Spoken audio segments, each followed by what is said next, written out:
është sa e dhimbshme, por edhe qesharake doja thoja, që normal që sot ne jemi në këtë standard për shkak të asaj gjëje që ndodh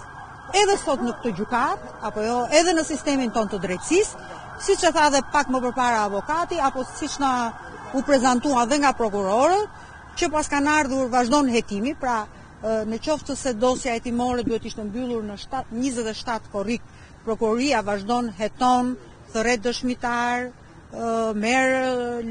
letër porosi, pra do të thotë që hetimi për zotin Meta, Monika Kryemadhi, maman time Fatime Kryemadhi dhe të tjerë nuk pas ka mbaruar, por vazhdon. Çfarë do të thotë? Do të thotë që ne vazhdojmë jemi në hetim paraprak. Dhe arsyeja për të cilën është vepruar në mënyrë të tillë është vetëm një qëllim për të mbajtur zotin Meta në burg, për të mbajtur Monika Kryemadhin dhe familjarët e saj nën presion dhe për të arritur një inat personal që nuk e di të kujt e ka.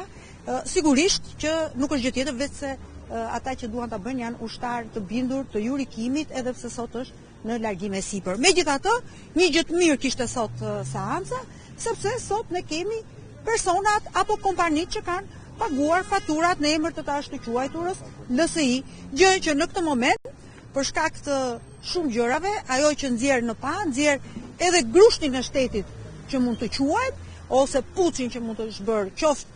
ndaj familjes time apo dhe gjithë rrethit tim shoqëror, që do të thotë që një kompani amerikane, sipas prokurorisë posaçme, ka paguar për LSI-n në një kompani amerikane për lobim, që LSI-ja mos harrojmë është parti politike e një vendi i brit në demokraci. Gjë që për cilën në këtë rast që nga ky moment akuzat e lobimit edhe me ato me cilët kanë ngritur Altin Dumani dhe Spaku për Ilir Metën, pra për ashtu quajtur në GSIS, nuk bëjnë gjë tjetër veç se tashmë ngarkojnë me faj kompaninë GSIS, sistemin financiar në Shtetet e Bashkuara të Amerikës, e cila ka pranuar që në llogarinë bankare të një kompanie lobimi amerikane të paguen para në emër të një partie politike shqiptare. Kështu që në këtë mënyrë dhe bashkangjitur, edhe këto pagesa që janë bërë duhet të kenë autorizimin zyrtar nga vendimet e kryesisë së LSI-s apo edhe të individëve të caktuar që kanë qenë qoftë po themi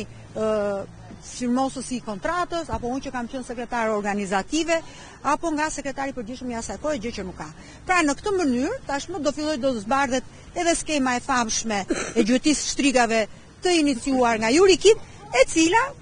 për fatin e saj të keq nuk e zgjidh dot me një bursë në Angli për xhelatin e saj që ka në Spark. Faleminderit.